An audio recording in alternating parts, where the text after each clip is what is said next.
अस्सलाम वालेकुम, welcome to my channel. आज फिर एक नई वीडियो के साथ हाजिर हूँ।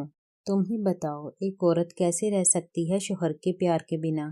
तब से लेकर आज तक मैं कैसे जी रही हूँ, ये सिर्फ मैं ही जानती हूँ। ऐसी कोई रात नहीं जब मैं कांटों पर ना लेटी हूँ, सिर्फ इस मनहूस की वजह से। मेरा बच्चा मारा गया सिर्फ इस मनहूस की वजह से। मैं सुहागन होते हुए भी बेवा हो गई सिर्फ इस मनहूस की वजह से। इसे मनहूस नहीं कहूँ तो क्या कहूँ। मेरा तो जी चाहता है कि इसे जान से मार दूं। ये तो इजाज ने अपनी कसम दे रखी है, वरना कब किसे मार कर फांसी चढ़ जाती। टीना को तो जैसे सांप सूंघ गया था जमीला की बातें सुनकर। कितनी नफरत करती है जमीला शहरी से, उन बातों की वजह से जिसमें उसका कोई हाथ था ही नहीं। भला वो मासूम सा बच्चा कैसे किसी का बुरा कर सकता था। टीना अभी जमीला की बातों को सुनकर अपनी ही सोचों में गुम थी। कुछ वक्त तक दोनों खामोश रहती हैं, तभी टीना इस खामोशी को तोड़ती है। टीना, बाजी, दुनिया में ऐसा कौन सा बेटा होगा जो अपनी माँ की जान ले ले।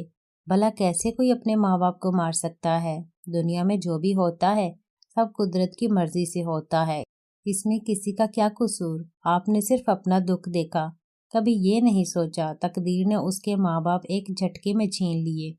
उस मासूम के दिल पर क्या गुजरी होगी। अगर आपने अपना बच्चा खोया था तो आप शहरी को अपना कर उसे ही अपना बेटा बना लेती, उसे भी माँ बाप का प्यार मिल जाता। मगर आपने तो उसे उस जुर्म के लिए मुजरम मान लिया जो उसने किया ही नहीं था। जरा सोचें, आखिर वो उस वक्त खुद गोद में खेलने वाला बच्चा था। उसे क्या मालूम था कि क्या हो रहा है, और आप उसे कसूरवार मानती हैं। जरा ठंडे दिमाग से सोचना, आखिर इसमें उसका या किसी का क्या कसूर है। ये तो सब तकदीर का खेल है। रही बात माँ बनने की, वो तो बड़ी बाजी भी नहीं बन पाई और ना ही मैं अभी तक बन पाई, तो इसमें हम किसको कसूर दें बताएं। क्या हम भी यही सोचें कि किसी और की वजह से हम माँ नहीं बन पाई। ये तो अपनी अपनी तकदीर है, मैं और कुछ नहीं कह सकती। आप खुद समझदार हैं। हाँ, मगर इतना ज़रूर कहूँगी कि आज जो आपने किया वो सरासर गलत था। वो बेचारा तो आपसे हमारे बारे में जानने के लिए आया था। गलती तो आपकी थी जो आप दरवाज़ा खुला छोड़कर कपड़े बदल रही थी, और आपने उस पर कैसे कैसे इल्ज़ाम लगा दिए। ऊपर से उसे इतनी बुरी तरह मारा। कभी सोचा है आपने, इस घर का वही तो अकेला वारिस है। क्या होगा अगर वो किसी दिन आपके इस बर्ताव से तंग आकर घर छोड़कर चला गया। बड़ी बाजी तो मर ही जाएगी और बाकी सबका दिल भी टूट जाएगा। फिर ये घर घर नहीं रहेगा। जरा सोचना, आखिर आप उसे किस जुर्म की सजा दे रही हैं। उसने क्या कभी आपको कुछ कहा? क्या उसने आपको बड़ी बाजी की तरह प्यार नहीं दिया? सोचना जरूर। इतना कहकर टीना कमरे से निकल जाती है, मगर उसकी बातें अभी भी जमीला के दिमाग में घूम रही थी और उसे याद आने लगा कि कैसे शहरी जब छोटा था तो अपनी तोतली जुबान में उसे अम्मी कहकर उससे लिपट जाता था, मगर वो उसे दूर हटा देती थी। कैसे बचपन से लेकर आज तक वो जमीला के प्यार को तरसता रहा, मगर उसने कभी शहरी को प्यार नहीं दिया, बल्कि नफरत ही दी। मगर फिर उसे अपने बच्चे और शोहर के साथ हुए हादसे की याद आ जाती है और उसके मुंह से निकलता है, कोई चाहे कुछ भी कहे, मगर मेरे लिए तो वो मनहूस ही है। सब उसी की वजह से हुआ है, मैं उसे कभी माफ नहीं करूंगी। टीना जमीला के कमरे से निकलकर नसीम के कमरे में जाती है, जहां नसीम जाने कब से रोए जा रही थी। चेहरा आंसुओं से भीगा हुआ था। टीना जब नसीम की हालत देखती है तो जल्दी से नसीम को गले लगाकर चुप करवाने की कोशिश करती है। टीना, ये क्या कर रही हैं बाजी, बच्चों की तरह रोए जा रही हैं, संभाले खुद को। नसीम रोते हुए, ये सब क्या हो गया छोटी, तूने देखा नहीं जमीला ने क्या कहा। मेरा बेटा ऐसा नहीं कर सकता, वो ऐसा कभी नहीं कर सकता। मैंने उसे पैदा नहीं किया, मगर उसे मैंने अपने बेटे जैसा ही पाला है। उस पर उठी हुई उंगली उस पर नहीं, मुझ पर उठी है। नहीं, वो ऐसा कभी नहीं कर सकता। टीना, चुप हो जाएं बाजी, चुप हो जाएं। मैं जानती हूँ वो ऐसा नहीं कर सकता और ना ही उसने ऐसा किया है।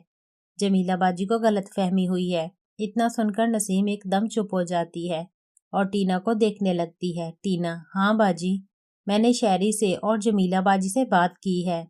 दरअसल शहरी हम दोनों को घर ना पाकर जमीला बाजी से पूछने गया था, और उस वक्त जमीला बाजी कपड़े बदल रही थी कमरे में। बस ये सब अनजाने में हुआ हादसा है, इसमें किसी का कोई कसूर नहीं है। नसीम, तू सच कह रही है? टीना, हाँ बाजी, शहरी भी यही कहना चाहता था मगर आपने सुना ही नहीं और उस बेचारे को मारने लग गई। नसीम रोते हुए, मैंने अपने फूल से बच्चे पर हाथ उठाया, मेरे हाथ क्यों नहीं टूट गए? कितनी बुरी तरह मारा उसे, कितनी चोट लगी होगी उसे। कहाँ है वो? मुझे उसके पास जाना है, मुझे उसके पास ले चलो। टीना, वो यही है, मेरे कमरे में है, मैंने उसे दवा लगा दी है और उसे पेन किलर दे दी है, अभी वो सो रहा है। नसीम उठकर टीना के कमरे में भागती हुई जाती है जहां शहरी बेड पर उल्टा सो रहा था। नसीम उसे लगातार देखी जा रही थी और आंसू बहाए जा रही थी। पीछे पीछे टीना भी आ जाती है। टीना नसीम को आंसू बहाते देखती है तो उसे चुप करवाने लगती है। रात होने को आती है। एजाज और मुश्ताक घर लौट आते हैं। टीना और जमीला खाना लगा लेती हैं। असलम आज फिर काम का बहाना बनाकर निकल गया था बाहर से ही। नसीम शहरी के पास ही बैठी रहती है। जब मुश्ताक शहरी के बारे में पूछता है तो कोई उसे असलियत नहीं बताता, बस इतना ही कहते हैं कि आज वो जल्दी सो गया। फिर टीना नसीम को उसके कमरे में वापस भेज देती है, ये कह कर के अगर वो ना गई तो मुश्ताक भैया को सच पता चल जाएगा, जिससे घर का माहौल बिगड़ सकता है। क्योंकि मुश्ताक शहरी से बहुत प्यार करता था। नसीम भी बात को समझकर अपने कमरे में चली जाती है, मगर उसका दिल नहीं था, इसलिए मुश्ताक के सोने के बाद वो फिर लौट आती है। रात भर दोनों झांकती रहती हैं और शहरी का ध्यान रखती हैं। नसीम अपने मन में सोच रही थी कि शहरी क्या सोचेगा उसके बारे में, कि मैं कैसी माँ हूँ, बिना उसकी बात सुने उसे मारने लगी। अगर उसकी सगी माँ होती तो भला ऐसा करती? कहीं वो मुझसे रूठ तो नहीं जाएगा? अगर वो नाराज होकर मुझसे दूर चला गया तो मेरा क्या होगा? नहीं नहीं, मैं उसे कहीं नहीं जाने दूंगी, वो मेरा बेटा है, मैं उसके बिना नहीं जी सकती। टीना अपने मन में सोच रही थी कि शहरी कितना अच्छा है, सबका ख्याल रखता है, सबकी बात मानता है, मगर जमीला बाजी उससे कितनी नफरत करती है, वो भी इस बात के लिए जो शायद उसे पता भी नहीं। और आज कितना मारा भी। कोई कुछ भी कहे, जब तक मैं हूँ शहरी को किसी को हाथ भी नहीं लगाने दूंगी। आज से उसे मैं प्रोटेक्ट करूंगी, उसे सब समझाऊंगी, सिखाऊंगी और होशियार बनाऊंगी। ऐसे ही रात भी गुजर जाती है। सुबह शहरी की आंख खुलती है तो देखता है कि अम्मा उसके सर के पास बैठी सो रही है। वो समझ जाता है अम्मा सारी रात यहीं बैठी रही होगी। फिर उसकी नज़र पाँव की तरफ जाती है जहाँ छोटी मामी सर रख कर सो रही थी। शहरी की आंख भर आती है दोनों के दिल में अपने लिए प्यार देखकर। वो चुपचाप उठने लगता है, मगर टीना की आंख खुल जाती है क्योंकि उसका सर शहरी के पांव पर ही था। वो देखती है कि शहरी उठना चाह रहा है तो जल्दी से शहरी को सहारा देती है। टीना कुछ बोलने ही वाली थी कि शहरी इशारे से उसे चुप करवा देता है ताकि नसीम की नींद ना खराब हो। टीना शहरी को सहारा देकर कमरे से बाहर ले चलती है। कहानी का बकिया हिस्सा अगली वीडियो में अपलोड कर दिया जाएगा। चैनल को सब्सक्राइब कर लें। शुक्रिया।